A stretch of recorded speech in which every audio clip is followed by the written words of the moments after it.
السلام عليكم ورحمة الله وبركاته. بسم الله الرحمن الرحيم.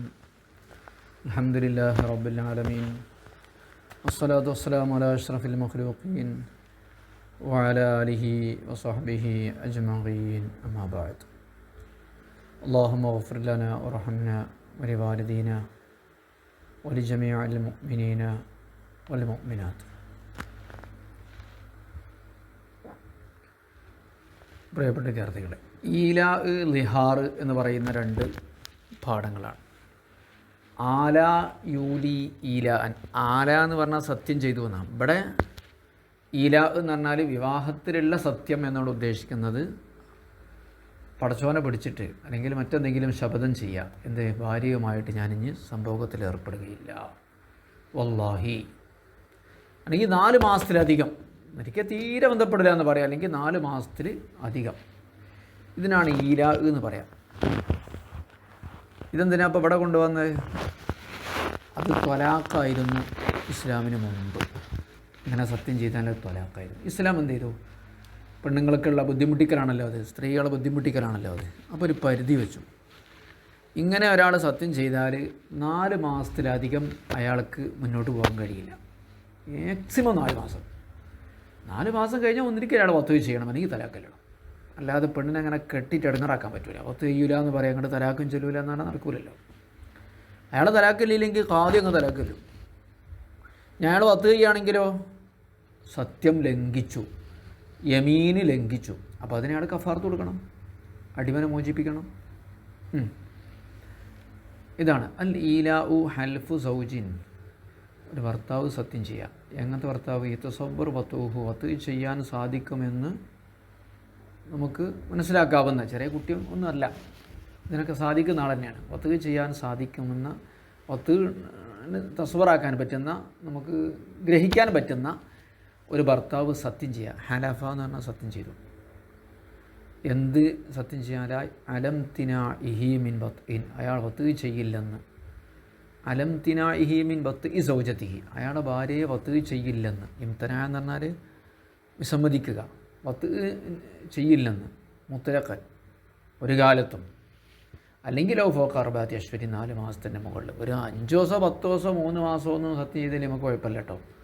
അതൊക്കെ നിരുപാധികം വത്ത് ചെയ്യില്ല എന്ന് പറയാം, അല്ലെങ്കിൽ 4 മാസത്തിലധികം വത്ത് ചെയ്യില്ല എന്ന് പറയാം. കാ യഖൂല, അയാൾ പറയാം ലാ അത്ത ഊക്കി വത്ത അയത്തഉ. വത്ത അയത്തവ് എന്ന് പറഞ്ഞാൽ വത്ത് ചെയ്തു എന്നല്ലേ. വത്ത അയത്തവ് അത്ത ഊക്കി, അത്ത ഉക്കി, ഞാൻ നിന്നെ വത്ത് ചെയ്യില്ല. അല്ലെങ്കിൽ അങ്ങനെ പറയാം. അല്ലെങ്കിൽ ലാ തൂക്കി ഹംസത്ത അശ്വരി, 5 മാസം വത്ത് ചെയ്യില്ല എന്ന് പറയാം. അല്ലെങ്കിൽ ഹെത്ത എമ്മൂത്ത ഫുലാനുൻ, ആ വ്യക്തി മരിക്കുന്നത് വരെ എന്ന് പറയാം. അയാളിപ്പോൾ എന്താ മരിക്കാറില്ലല്ലോ. അങ്ങനെ സത്യം ചെയ്താൽ ഇതിൻ്റെ ഹുക്കുമാണ് പറയുന്നത്. ഫൈദാ മല്ലത്ത് 4 അശ്ഹുരിൻ, 4 മാസം കഴിഞ്ഞാൽ മിനൽ ഇലായി, ഇങ്ങനെ സത്യം ചെയ്തത് മുതൽ, ബിലാ വത്തും വത്തു എന്ന് അതിൻ്റെ അടുക്ക് സംഭവിച്ചതുമില്ലെങ്കിൽ, ഫലഹ, അവൾക്ക് അവകാശപ്പെട്ടതാണ് മുത്താലബത്തുഹു, അയാളോട് ആവശ്യപ്പെടൽ, ബിൽ ഫൈ അത്തി, സത്യത്തിൽ നിന്ന് പിന്മാറാൻ. സത്യത്തിൽ നിന്ന് പിന്മാറാൻ എന്ന് പറഞ്ഞാൽ വത്ത് ചെയ്യാൻ. ഏതാ പിന്മാറ്റം? വഹിയൽ വത്തു, വത്ത് കാണും. അല്ലെങ്കിൽ ഔ ബി തലാഖി, തലാഖിൽ എന്നെ ആവശ്യപ്പെടും, എനിക്കിങ്ങനെ കാലാകാലം നിൽക്കാനൊന്നും ആവില്ല എന്ന് പറയാം. ഫൈൻ അബ, രണ്ടിനും അയാൾ സമ്മതിക്കുന്നില്ലെങ്കിൽ, വിസമ്മതിച്ചാൽ അബ തൊല്ലഖ് അലൈഹിൽ ഖാദി, അയാൾക്കെതിരെ ഖാദി തലാഖ് നിർവഹിക്കും, ഒറ്റ തലാഖ്. എങ്ങനെയാണ് ഈ സത്യം ചെയ്യില്ല ഉണ്ടാവില്ലെന്ന് ചോദ്യം. അഖ്ദു ലീലാവ് ബിൽ ഹൽഫി ബില്ല, അള്ളാഹിനെ കൊണ്ട് സത്യം ചെയ്യാൻ വല്ലാഹി എന്ന് പറയാം, ഞാൻ സത്യം ചെയ്യില്ല. അല്ലെങ്കിൽ വേറെയും മാനൊക്കെ ഉണ്ട്. അല്ലെങ്കിൽ തൊലാഖ് ഔബി താലീക്ക് തൊലാഖിൻ, തലാഖിനോട് ബന്ധിപ്പിക്കുക. ഞാൻ നിന്നെ വത്ത് ചെയ്താൽ നീ ത്വാലിഖാണ് എന്ന് പറയാം. അല്ലെങ്കിൽ ഞാൻ നിന്നെ വത്ത് ചെയ്താൽ നീ എന്നെ അടിമ മോചിതനാണ് എന്ന് പറയാം. അല്ലെങ്കിൽ ഒരു ഖുർബത്തിന് ഏറ്റെടുക്കുക. ഞാൻ നിന്നെ വത്ത് ചെയ്താൽ ഞാൻ 10,000 രൂപ സദഖ ചെയ്യൽ നിർബന്ധമാണ് എന്നൊക്കെ പറയാം. അങ്ങനെ എന്തെങ്കിലുമൊക്കെ പറഞ്ഞിട്ട് ചെയ്താൽ, ഏതായാലും വൈദാ വത്തി മുഖ്താറൻ, സ്വയിഷ്ടപ്രകാരം അവൾ വത്ത് ചെയ്തു, ഒരു മുത്താലബത്തിൻ, അവൾ ആവശ്യപ്പെട്ടിട്ട്, ഔ ദൂനഹ,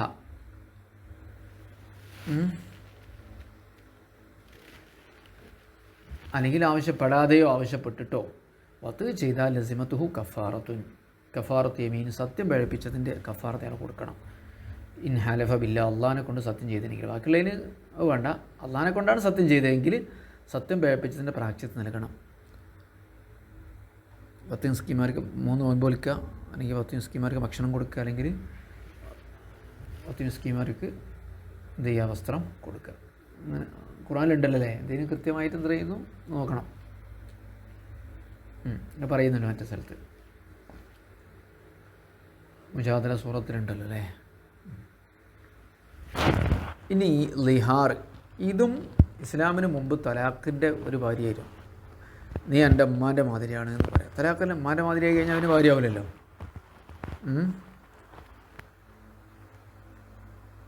ഉമ്മാന്ന് മാത്രം പറയലാണ്, ഇനി ഉമ്മാൻ്റെ സഹോദരിന്നോ പെങ്ങളെന്നോ അങ്ങനെയൊക്കെ പറഞ്ഞാലും, അങ്ങനെ പറഞ്ഞു കഴിഞ്ഞാൽ പിന്നെ അയാൾ ആ വാക്ക് പാലിക്കണം. ഉമ്മാൻ്റെ മാതിരിയാന്ന് പറഞ്ഞാൽ പിന്നെ ഭാര്യയാക്കാൻ പാടില്ലല്ലോ. ഉടനെ തലാഖിലേക്ക് പോകണം, ഉടനെ തലാഖല്ലാതെ ഒരു നിമിഷം പിന്നെ അവിടെ വെച്ച് കഴിഞ്ഞാൽ അയാൾ സത്യം പഴപ്പിച്ചതിൻ്റെ പ്രാക്ഷ്യത്തിന് കണ്ടി വരും. അയാളാ പറഞ്ഞ വാക്ക് പാലിക്കണം, അല്ലെങ്കിൽ പറയാൻ പാടില്ല. വസുലുൻ ഇന്നമാ യസ്സീഹു ലിഹാറു, ലിഹാറ് സഹീ ആകും മിമ്മൻ യസ്സീഹു തലാഖുഹു, തലാഖ് ചൊല്ലിയാൽ സാധുവാകുന്ന വ്യക്തിയിൽ നിന്ന്. ആരെക്കാണോ തലാഖില്ല സാധുവാകും, അയാൾ കുറ്റം തലാഖില്ല സംഭവിക്കില്ല എന്നർത്ഥം, ഭ്രാന്തനെന്ന്. അപ്പോൾ ലിഹാറും ബഹുവാദ യഖൂലി സൗജത്തിഹി, ഭാര്യനോട് പറയാം, അന്തി കലഹരി ഉമ്മി, നീ എൻ്റെ ഉമ്മാൻ്റെ മുതുക് പോലെയാണ്, അല്ലെങ്കിൽ തല മാതിരിയാണൊക്കെ. വലോ ബിദൂനി അലയ്യ, അലയ്യ എന്ന് വേണമെന്നൊന്നുമില്ല, അന്തി കലഹരി ഉമ്മി, അന്തി അലയ്യ കലഹരി ഉമ്മി, എൻ്റെ മേൽ എന്നൊന്നും പറയണമെന്നില്ല. കൗലുഹു, അപ്പോൾ ഒരാൾ പറഞ്ഞു അന്തിക്ക ഉമ്മി എന്നാണ് പറഞ്ഞെങ്കിലോ, ലഹരി ഉമ്മി എന്ന് പറയാം എൻ്റെ ഉമ്മാൻ്റെ മാതിരിയാണെന്ന് പറഞ്ഞെങ്കിലോ, അത് കിനായത്താണ്. രണ്ടിനും സാധ്യതയുള്ള പദമാണ്, അയാളുടെ ഉദ്ദേശം പോലെയാണുള്ളത്, ഒരു സാധ്യതാ പദമാണ്. ഇനി വക്കലുമ്മി ഉമ്മാൻ്റെ മാതിരി തന്നെയാണ് മെഹ്റമുൻ, വിവാഹബന്ധം നിശ്ചിതമായ മറ്റുള്ളവരൊക്കെ.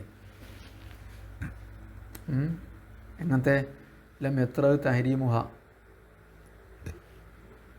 തഹരീമ് പിന്നീട് കടന്നു വന്നിട്ടില്ലാത്ത മെഹ്റം. ആദ്യമേ മെഹ്റമായ ആൾ എന്നർത്ഥം, പെങ്ങൾ അമ്മായിയൊക്കെ. ചില പെണ്ണുങ്ങൾ എന്ത് ചെയ്യും, പിന്നീട് മെഹ്റമിയ്യത്ത് വരും. ഇപ്പോൾ ഒരു ഭാര്യനെ കെട്ടിയാൽ പിന്നെ അതിൻ്റെ സഹോദരി ഹറാമാണല്ലോ. അതെന്തുകൊണ്ട് ഹറാമായ, സഹോദരനെ കെട്ടൽ ഹറാമാണല്ലോ ഭാര്യൻ്റെ. എന്തുകൊണ്ടാണത്? ഈ ഭാര്യനെ അവളെ സഹോദരനെ കെട്ടിയെന്നുകൊണ്ടാണ്. അത് തഹരീമ് പിന്നീടുണ്ടായതാണ്. അപ്പോൾ തഹരീമ് പിന്നീടുണ്ടായതല്ലാത്ത, അതാ തൊറ എന്നാണ്, പുതിയതായതല്ലാത്ത മെഹ്റമ് ഉമ്മാൻ്റെ മാതിരി തന്നെയാണ്. ഒതൽസമുഹു കഫാറത്ത് ലിഹാരിൻ, അയാൾക്ക് ലിഹാറിൻ്റെ കഫാർ നിർബന്ധമാകും. ബിൽ ഔദി, അയാൾ പറഞ്ഞ വാക്കിൽ നിന്ന് പിന്മാറൽ കൊണ്ട്. എങ്ങനെ പിന്മാറൽ? അത് പറഞ്ഞിട്ട് അയ്യുംസിക്കഹ, അവളെ ഭാര്യയായിട്ട് വെക്കുക, സമനൻ ഒരു സമയം, യംകന സമയം, യുംകിൻ ഇഫ്രാഖുഹ, അവളെ തലാഖ് ചൊല്ലി പിരിക്കാൻ സാധ്യമാകുന്ന, ഫീഹി ആ സമയത്തിനകത്ത് അവളെ പിരിക്കാൻ സാധ്യമാകുന്നൊരു സമയം, ഒരു സെക്കൻഡ്, ഉടനാട് പറയണം തലഖീന്ന്. തലാഖ് ചൊല്ലി പിരിക്കാൻ സാധ്യമാകുന്ന ഒരു സമയം അവളെ പിന്നെ ഭാര്യയായിട്ട് വെച്ച് കഴിഞ്ഞാൽ ലിഹാറിൻ്റെ കഫാറത്ത് നിർബന്ധമാകുന്നതാണ്. ഇനി ഇദ്ദയെക്കുറിച്ചാണ് പറയുന്നത്. ഫസ്ലുൻ ഫിൽ ഇദ്ദത്തി, ഇദ്ദയെക്കുറിച്ച് പറയുന്ന പാഠം. വഹിയ മഅഖൂദത്തു മിനൽ അദദി, എണ്ണത്തിൽ നിന്ന് പിടിക്കപ്പെട്ടതാണ്. ഇദ്ദ എന്ന് പറഞ്ഞാൽ അദദ്, എണ്ണം. 3 മാസത്തെ ഇദ്ദ, 4 മാസം, 10 മാസം ഇദ്ദ എന്നൊക്കെ പറയല്ലേ, അതൊക്കെ എണ്ണല്ലേ. കാരണം ഇസ്തിമാലിഹ അല അദദി അഖ്റാഇൻ ഔ അഷ്ഹുരിൻ ഗാലിബൻ, മിക്കവാറും ഏതാനും മാസങ്ങൾ അല്ലെങ്കിൽ ഏതാനും ശുദ്ധികൾ എണ്ണം അതിലുണ്ടായതുകൊണ്ട്, ഇസ്തിമാലിഹ അതിലുണ്ടായതുകൊണ്ട് ഇദ്ദയിൽ ഉൾക്കൊണ്ടതിന് വേണ്ടി അലാദിൻ എണ്ണം, അത് ഖറായിൻ ഖുർഇൻ്റെ എണ്ണം അല്ലെങ്കിൽ മാസങ്ങളുടെ എണ്ണം. എന്താണ് ഇദ്ദ എന്ന് പറഞ്ഞാൽ? ഷറഅയിൽ മുദ്ദത്തുൻ തതറബ്ബസു ഫീഹൽ മർഅത്ത്, സ്ത്രീ കാത്തിരിക്കുന്ന ഒരു സമയമാണ്. മറ്റൊരു വിവാഹം ചെയ്യാതെ, മറ്റൊരാൾക്ക് വിവാഹിതയാകാതെ തലാഖ് ചൊല്ലപ്പെട്ട പെണ്ണ് കാത്തിരിക്കുന്ന സമയമാണ്. എന്തിനു വേണ്ടിയാണ് കാത്തിരിക്കുന്നത്? ഈ മാരിഫത്തി ബറാഅത്തി റഹ്മിഹ, അവളുടെ ഗർഭപാത്രം കാലിയാണ് എന്നറിയാൻ. മിനൽ ഹംലി, തലാഖ് ചൊല്ലിയ ഭർത്താവിനുള്ള ഗർഭത്തിൽ നിന്ന്. ചിലപ്പോൾ അതിനാണെന്നില്ല, അവലി തഅബ്ബുദി, അല്ലെങ്കിൽ അള്ളാഹുവിൻ്റെ കൽപ്പന അനുസരിക്കുന്നതിന് വേണ്ടി. ഹിക്മത്ത് അറിയില്ല, യുക്തി അറിയാത്ത എന്തോ കാരണത്തിന് വേണ്ടി. അപ്പം പ്രായമായ പെണ്ണാണ്, പ്രായമായ പെണ്ണിന് തലാഖില്ല, ഇദ്ധരിക്കണമല്ലോ 3 മാസമോ അല്ലെങ്കിൽ ഒക്കെ. നമുക്ക് പെണ്ണിനാ ഗർഭപാത്രം ഒഴിവായി എന്നറിയാനല്ലല്ലോ. അപ്പോൾ ചിലപ്പോൾ അതിനായിരിക്കും, അല്ലെങ്കിൽ തഅബ്ബുദ്, പടച്ച റബ്ബ് കൽപ്പിച്ച ഒരു കാരണത്തിന് വേണ്ടിയാണ്. ഇപ്പോൾ ഒരു ഭർത്താവ് പെണ്ണിന് തലാഖില്ല, യുവതിയാണ്, അവൾക്ക് ഗർഭമുണ്ടോ ഇല്ലേ എന്നാൽ പരിശോധിച്ചാൽ അറിയില്ലേ, അപ്പോഴും വേണ്ട ഇദ്ധരിക്കുക. സ്കാൻ ചെയ്താൽ അറിയില്ലേ? അല്ലെങ്കിൽ വയറ് കീറി വയ്ക്കാൻ അറിയില്ലേ? നിങ്ങൾ ഗർഭപാത്രം തന്നെ എടുത്തളഞ്ഞാലോ? അതുകൊണ്ട് ഇദ്ദ കഴിയില്ലല്ലോ. അതുകൊണ്ടാണ് ഒന്നിരിക്കൽ അടിസ്ഥാനപരമായിട്ട് അതിൻ്റെ ഉദ്ദേശം ഗർഭപാത്രം, റഹ്മ് എന്ന് പറഞ്ഞ ഗർഭപാത്രം, ഹെമ്മിൽ എന്ന് പറഞ്ഞ ഗർഭത്തിൽ നിന്ന് ബറാഅത്ത് ഒഴിഞ്ഞിട്ടുണ്ട് എന്നറിയാൻ. അതിനൊരു 3 ശുദ്ധിയാണ് കഴിഞ്ഞാൽ ഉറപ്പായി. ഒരു ശുദ്ധി കഴിഞ്ഞാൽ തന്നെ അറിയും. അല്ലെങ്കിൽ തഅബ്ബുദിന് വേണ്ടി. തഅബ്ബുദ് എന്ന് പറഞ്ഞാൽ എന്താ? അതാണ് ഞാൻ പറഞ്ഞത്, യുക്തി അറിയാത്ത കാരണം. അള്ളാഹു കൽപ്പിച്ചതിനനുസരിക്കുക. വഹുവ തഅബ്ബുദാണ് ഇസ്തിലാഹൻ. ഇവിടെ ഫിഖ്ഹിൻ്റെ ഭാഷയിൽ അള്ളാഹിൻ്റെ റസൂലിൻ്റെയും ഉദ്ദേശത്തിൽ മാലാ യുഖലു മാനഹു, അതിൻ്റെ യുക്തി അറിയാത്തത്. ഇപ്പോൾ നേരത്തെ യുക്തി അറിയില്ലോ, ഗർഭപാത്രം ഒഴിവായിരുന്നു എന്നുള്ള യുക്തി ഉണ്ടല്ലോ. അങ്ങനെ യുക്തി അറിയില്ല. മാന എന്ന് പറഞ്ഞാൽ അതിൻ്റെ യുക്തി അറിയാം. ഇവിടെ അർത്ഥം എന്നല്ല, അതിൻ്റെ യുക്തി അറിയില്ല. അത് ചിലപ്പോൾ ഇബാദത്തും കാരണം ആരാധനയാകാം, വൈറഹ അല്ലാത്തതാകാം. ഇപ്പോൾ നിസ്കാരമൊക്കെ ഇപ്പോൾ തഅബ്ബുദാണ്. എന്തിനൊക്കെ ഇരിച്ചിട്ട്, എന്തിനാ റുക്കു ചെയ്യുന്നത്, എന്തിനാ സുജൂദ്? തഅബ്ബുദ് അള്ളാഹു തആല കൽപ്പിച്ചു. എന്തിനാണ് അറിയില്ല. അങ്ങനെയാകാം. മൂന്നാമത്തെ കാരണം കൂടി ഉണ്ട് ഇദ്ദക്ക്. 1 ബറാഅത്തുർ റഹ്മാണ്, 2 തഅബ്ബുദാണ്, 3 ഔലി തഫജ്ജുഇഹ, അവൾ ദുഃഖം കാണിക്കാൻ വേണ്ടി. തഫജ്ജു എന്ന് പറഞ്ഞാൽ ഫജ്അ്, ഹുസ്ന്.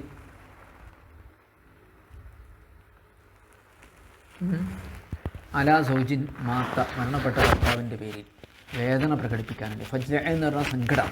ആ സങ്കടം പ്രകടിപ്പിക്കുന്നതിന് വേണ്ടി. സങ്കടം ഇല്ലാത്തവരുമാണ് ഇരിക്കുക കേട്ടോ. ഈ ചങ്ങായി ഒന്ന് മരിച്ചിട്ടെങ്കിൽ എഴുതിയിട്ട് ഭർത്താനോ കൊന്നാലും വേണം ഭാര്യ ഇരിക്കുക. അടിസ്ഥാനപരമായിട്ട് അങ്ങനെയാണല്ലോ. ഭർത്താക്കന്മാർ മരിച്ചാൽ പെണ്ണുങ്ങൾക്ക് വേദന ഉണ്ടാവുമല്ലോ. ചില മൂരാച്ചി പെണ്ണുങ്ങളുണ്ടായി. ഇപ്പം നമ്മളെന്താ കാട്ടുന്നത്? ഏതായാലും ഇതിൻ്റെ ഹിക്മത്ത് എന്താണെന്നറിയോ നിങ്ങൾ? ഒരാൾ തലാക്കലി പിറ്റേന്ന് തന്നെ മറ്റൊരു ഭർത്താവിന് വിവാഹിതയായി കഴിഞ്ഞാൽ അവളെ ഗർഭപാത്രത്തിൽ അയാളുടെ ബീജമുണ്ടാകും. ഇയാളുടെ ബീജവും കൂടിക്കലരും ഇയാളുമായി വിവാഹിനാകുമ്പോൾ. അപ്പോൾ ഈ 2 ബീജങ്ങളും കൂടിക്കലർന്ന് കുട്ടി ഉണ്ടാകുമ്പോൾ ആര് കുട്ടിയാണെന്ന് തിരിയില്ല. അത് സൂക്ഷിക്കാനാണ് ശരീഅത്ത് അവസാനത്തിന് അടിസ്ഥാനപരമായി ഇദ്ദ നിയമമാക്കപ്പെട്ടു.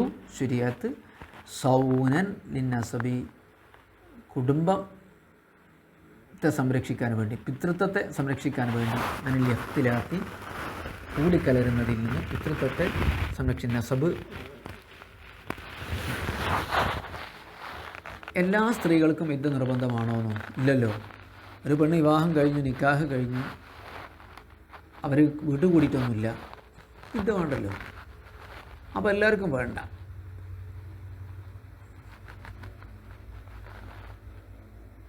അതിൻ്റെ മത്തിന് നമുക്ക് നോക്കാം. തജ്ബ ഇദ്ദത്തുൻ ലി ഫുർഖത്തി സൗജിൻ ഹയ്യിൻ, ഹയാത്തുള്ള ഒരു ഭർത്താവ് ഭാര്യയെ പിരിച്ചതിന് വേണ്ടിയാണ് ഇത് നിർബന്ധമാക്കുക. എങ്ങനത്തെ ഭർത്താവ്? വത്തി അ, അയാൾ അവളെ വത്ത് ചെയ്തിട്ടുണ്ട്. അങ്ങനത്തെ ഒരു ഭർത്താവ് വിവാഹബന്ധം ഏർപ്പെടുത്തിയതിന് വേണ്ടിയാണ് ഇദ്ദ നിർബന്ധമാക്കുക.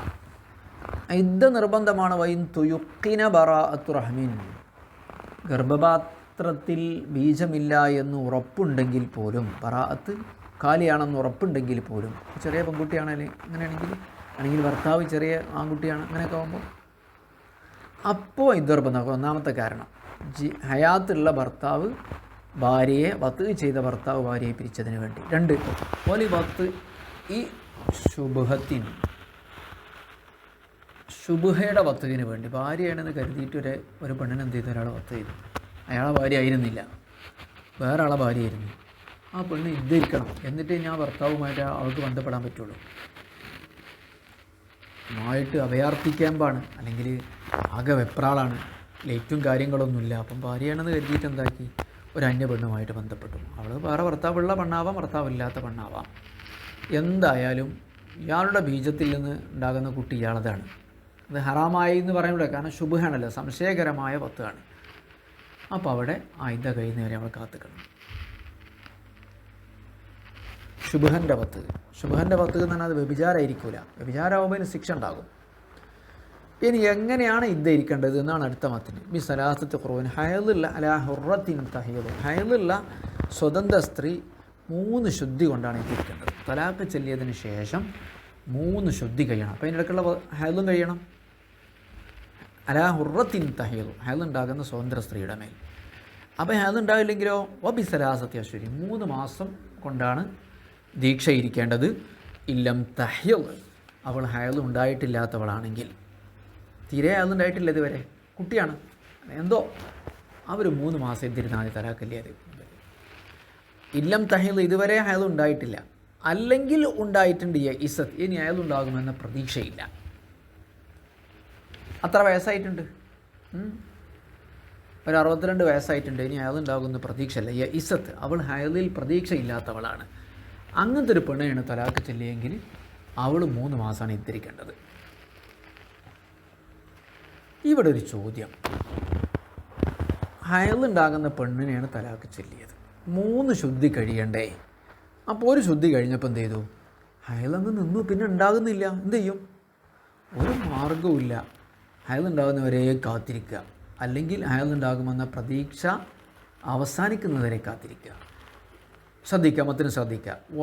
വമൻ ഒരു സ്ത്രീ, ഇൻഖത്ത ഹയലുഹ, അവളുടെ ഹയൽ പെട്ടെന്ന് സ്റ്റോപ്പായി, ബിലാ ഇല്ലത്തിൽ, ഒരു രോഗമൊന്നുമില്ലാതെ, ഒരു കാരണമൊന്നുമില്ലാതെ, ഒരു രോഗം മറ്റൊന്നും അറിയപ്പെടുന്ന കാരണമൊന്നുമില്ലാതെ ഹയൽ സ്റ്റോപ്പായാൽ പിന്നെ എങ്ങനെയാണ് 3 ശുദ്ധി കൊണ്ട് എന്തിരിക്കുക? അതിന് മറുപടി ഇല്ല, അലം തസബജ്, വിവാഹിതയാകില്ല, അത്താ തഹീല, അവൾക്ക് ഹയൽ ഉണ്ടാകുന്നത് വരെ. ഇനി ഗുളി കുടിച്ചാടുണ്ടായാലും കുഴപ്പമൊന്നുമില്ല, ഹയൽ ഉണ്ടായാൽ മതി, ഗുളി കുടിച്ചാടുണ്ടാക്കിയാലും കുഴപ്പമില്ല, വേഗം തീർത്തോ. ഔ തൈ അസ, അല്ലെങ്കിൽ ഹയൽ ഉണ്ടാകുമെന്ന പ്രതീക്ഷ അവസാനിക്കുന്നത് വരെ വിവാഹം ചെയ്യാൻ പറ്റില്ല. അപ്പോൾ ഹയാത്തുള്ള ഭർത്താവ് വിവാഹ ജീവിതം വിച്ഛേദിച്ചാൽ എന്തു ചെയ്യണം? ഇദ്ദയിൽ അങ്ങോട്ട് തന്നെ അത്തഫ് ലി ഫുർഖത്തി സൗജിൻ ഹയ്യിൻ, തുടക്കത്തിലേക്ക് ഇദ്ദ നിർബന്ധമാകും. ഹയാത്തുള്ള ഭർത്താവ് വിവാഹബന്ധം ഏർപ്പെടുത്തിയതിന് വേണ്ടി തലാക്ക് ചൊല്ലിയിട്ടോ ഫസ്ഖ് ചെയ്തിട്ടോ അങ്ങനെയൊക്കെ. ഇനി മരിച്ചാലും വലി വഫാത്തി സൗജിൻ, ഭർത്താവ് മരണപ്പെട്ടതിന് വേണ്ടിയും. ഭർത്താവ് മരണപ്പെട്ടാൽ ആരാണ് ഇദ്ദരിക്കേണ്ടത്? ഏത് ഭാര്യയും. ഹത്ത അലാ റജഇയ്യത്തിൻ, റജിയായ തലാക്ക് ചെല്ലപ്പെട്ട സ്ത്രീക്ക് വരെ, വഗൈരി മൗതൂഅത്തിൻ, വത്ത് ചെയ്യപ്പെടാത്ത സ്ത്രീക്ക് വരെ. ജീവനുള്ള ഭർത്താവ് തലാക്കില്ലാൽ വത്ത് ചെയ്തില്ലെങ്കിൽ മാത്രമേ ഇതുള്ളൂ. പക്ഷെ മരിച്ചാലോ, നിക്കാഹ് കഴിഞ്ഞിട്ടുള്ളൂ, പെട്ടെന്ന് പുതിയാപ്പിളുടെ വീട്ടിലേക്ക് പോകുമ്പോൾ വാഹനാപകടത്ത് മരിച്ചു, ഓല് തമ്മിൽ ഒരു ബന്ധം ഉണ്ടായിട്ടില്ല, അപ്പോഴും ഇദ്ദരിക്കണം. കാരണം മരണത്തിൻ്റെ ഇദ്ദ എല്ലാവർക്കും ഉണ്ട്. ഹത്ത അലാ റജഇയ്യത്തിൻ, റജിയായ തലാക്ക് ചെല്ലപ്പെട്ട സ്വതന്ത്ര സ്ത്രീക്ക് വരെ, വഗൈരി മൗതൂഅത്തിൻ, വത്ത് ചെയ്യപ്പെടാത്ത ഭാര്യ വരെ ഇദ്ദരിക്കണം. അതെത്ര? ബിഅർബഅത്തി അശ്ഹുരിൻ വഅശ്റത്തി അയ്യാം, 4 മാസവും 10 ദിവസവും പരിശുദ്ധ ഖുർആൻ പറയുന്നുണ്ട്. അതിന് പുറമെ ഭർത്താവ് മരണപ്പെട്ടാൽ ഇതൊക്കെ പുറമെ അവൾക്ക് ഇഹ്ദാദും കൂടെയുണ്ട്. ചടഞ്ഞിരിക്കുക എന്ന് പറയും. ചടഞ്ഞിരിക്കുക എന്ന് പറഞ്ഞാൽ ആഭരണങ്ങളും മറ്റും ഉപേക്ഷിച്ചിരിക്കുക, ഇത് ഇഹ്ദാദ് എന്ന് പറയാം. ആഭരണങ്ങളൊക്കെ ഊരി വെക്കുക, ഭംഗിയുള്ള വസ്ത്രങ്ങളൊക്കെ ധരിക്കാതിരിക്കുക, ഇത് നിർബന്ധമാണ്. ഇതുവരെ പറഞ്ഞതൊക്കെ സ്വതന്ത്ര സ്ത്രീയുടെ ഹയലാണ്, ഇദ്ദയാണ്. 3 മാസം അല്ലെങ്കിൽ 3 ശുദ്ധി എന്നൊക്കെ. താഴ്ത്തദ്ദു ഗൈറുഹ, സ്വതന്ത്രയല്ലാത്ത സ്ത്രീ, ഇപ്പോൾ അടിമകളോടല്ല, ഒരു അടിമൻ്റെക്കാണ് ഇങ്ങനെ സംഭവിക്കുന്നത്, അടിമ സ്ത്രീക്കാണ് സംഭവിക്കുന്നതെങ്കിൽ സ്വതന്ത്രയല്ലാത്ത സ്ത്രീ അഥവാ അടിമ സ്ത്രീ ഇദ്ദയിരിക്കണം. ബിനിസ്ഫിൻ, നേരത്തെ പറഞ്ഞതിന് നേരെ പകുതി. അപ്പോൾ നേരെ എങ്ങനെ പകുതിയാകുക? 3 ശുദ്ധി അങ്ങനെ 1.5 ആക്കാൻ കഴിയില്ലല്ലോ. കഴിയോ? അപ്പോൾ എന്ത് ചെയ്യും? 2 ശുദ്ധി. അപ്പോൾ കമ്മലത്തുഹുറ സാനിയ, 2ാമത്തെ ശുദ്ധിയെ അവൾ പൂർത്തിയാക്കണം. കുമ്മിലത്തുഹുറു സ്ഥാനി, 2ാമത്തെ ശുദ്ധിയെ പൂർത്തിയാക്കണം. കാരണം 1.5 ശുദ്ധി എന്ന് പറയാൻ എത്രയെന്ന് അറിയില്ലല്ലോ, 2 ശുദ്ധി പൂർത്തിയാകുമ്പോഴല്ലേ അറിയുള്ളൂ. അപ്പോൾ 2ാമത് ആളുണ്ടാവുന്നവരെ കാത്തിക്കണം. ഇനി പറയാം, ഈ പറയപ്പെട്ട സ്ത്രീകൾക്കൊക്കെ ഈ പറഞ്ഞ ഇതെപ്പോഴാണെന്നറിയോ നിങ്ങൾ? ഗർഭമല്ലെങ്കിലാണ് തലാക്ക് ചെല്ലുമ്പോൾ, അല്ലെങ്കിൽ മരിക്കുമ്പോൾ. ഗർഭമുണ്ടെങ്കിലോ താഴ്ത്തദ്ദാനി, 2 പേര് ഇദ്ദരിക്കണം. അടിമ സ്ത്രീ ആയാലും സ്വതന്ത്ര സ്ത്രീ ആണെങ്കിലും ഈ പറയപ്പെട്ടവരൊക്കെ ഇദ്ദരിക്കണം. ഹയലുണ്ടാകുന്ന സ്ത്രീ ആണെങ്കിലും എങ്ങനെയായാലും മരിച്ചാലും ഈ ഹംലിൻ, പ്രസവിക്കലുണ്ട്. ഇതിനാണ് വലു ഹംല് എന്ന് പറയാം. ഓക്കെ, ഒന്നുകൂടി പറയട്ടെ, സമയം കഴിഞ്ഞിട്ടുണ്ട് നമ്മളത്, എന്നാലും പറയാം. ഇത് കഴിഞ്ഞോ അല്ലേ എന്നല്ലേ തർക്കമായാൽ എന്താ ചെയ്യുക? ആരെ വാക്കാ സ്വീകരിക്കുക? പെണ്ണിനല്ലേ അതറിയാം. തുസദ്ദഖു സ്ത്രീയുടെ വാദം സ്വീകരിക്കപ്പെടും ഫിൻഖിളാഇ ഇദ്ദത്തിന് ഇദ്ദ കഴിഞ്ഞു എന്ന വാദത്തിൽ. എപ്പോൾ ഈ നംകന ആ വാദത്തിന് സാധ്യത ഉണ്ടെങ്കിൽ. ഇപ്പോൾ ഇദ്ദയിലിരിക്കുന്ന ഭർത്താവാണ്, പിന്നെ ഓള് വേറെ വിവാഹം കഴിച്ചു. അപ്പോൾ ആദ്യത്തെ ഭർത്താവ് പറയുകയാണെങ്കിൽ ഞാൻ മടക്കിയെടുത്തിട്ടുണ്ട്, ഓളെ ഇദ്ദ കഴിഞ്ഞിട്ടില്ല. അപ്പോൾ ഓള് പറയുകയാണെങ്കിൽ ഞാൻ ഇദ്ദ കഴിഞ്ഞിട്ടാണ് കല്യാണം കഴിച്ചത്, നിങ്ങൾക്ക് എന്നെ കിട്ടൂല, പോയിക്കോളി, വണ്ടി വിട്ടോളി. അവിടെ ഓളെ വാദമാണ് സ്വീകരിക്കുക ഇദ്ദ കഴിഞ്ഞു എന്ന വാദത്തിൽ. പക്ഷെ എന്ത് ചെയ്യണം? സാധ്യത വേണം. ഒരു 3 ശുദ്ധിയൊക്കെ കഴിയാനൊരു പ്രത്യേക കാലം ഉണ്ടല്ലോ. അല്ലാതെ ഇപ്പോൾ 15 ദിവസം കൊണ്ട് ശുദ്ധി കഴിഞ്ഞു 3 അതുണ്ടായി എന്ന് പറഞ്ഞാൽ കൂട്ടില്ലല്ലോ. ഇനി ഇദ്ദ കഴിഞ്ഞു എന്ന് പറഞ്ഞിട്ട് അവൾ വിവാഹിതയായി, അതിന് ശേഷം അവൾ വാദിക്കുകയാണ് ഇല്ലട്ടോ നിങ്ങളപ്പോൾ ശരിയാവില്ല, എൻ്റെ ഇദ്ദ കഴിഞ്ഞിട്ടുണ്ടായിരുന്നില്ല, രണ്ടാമത്തെ ഭർത്താവിനെ പറഞ്ഞ് പറ്റിച്ചാൽ പറ്റുമോ? അത് പറ്റില്ല. വലായഖ്ബൽ ദഅവഹ പെണ്ണിൻ്റെ വാദം സ്വീകരിക്കപ്പെടില്ല. എന്ത് വാദം? അദമൻഖിളാഇഹ ഇദ്ദ കഴിഞ്ഞിട്ടില്ല എന്ന വാദം. എപ്പോഴാണ് ആ വാദം നടക്കുന്നത്? ബഅദ സബ്ജിൻ മറ്റൊരാൾക്ക് വിവാഹിതയായതിനു ശേഷം. ഇൻഖിളാന്നാണ് കഴിഞ്ഞു, ഇദ്ദ കഴിഞ്ഞിട്ടില്ല എന്ന അവളെ വാദം സ്വീകരിക്കപ്പെടില്ല. ഓക്കെ. ഇനി റജിയായ തലാഖ് ചെല്ലപ്പെട്ട സ്ത്രീയുമായി ബന്ധപ്പെട്ട ചെറിയൊരു മസലയും കൂടി പറയാനുണ്ട്. ഇൻഷാ അല്ലാഹ് നമുക്ക് അടുത്ത പാഠത്തിൽ പറയാം. അല്ലാഹു നമുക്ക് നാഫിയായ ഇൽമ തരട്ടെ. അല്ലാഹു നമ്മളെ മുത്തഖീങ്ങളുടെ കൂട്ടത്തിൽ പെടുത്തി തരട്ടെ. അസ്സലാമു അലൈക്കും വറഹ്മത്തുള്ളാഹി വബറകാതുഹു.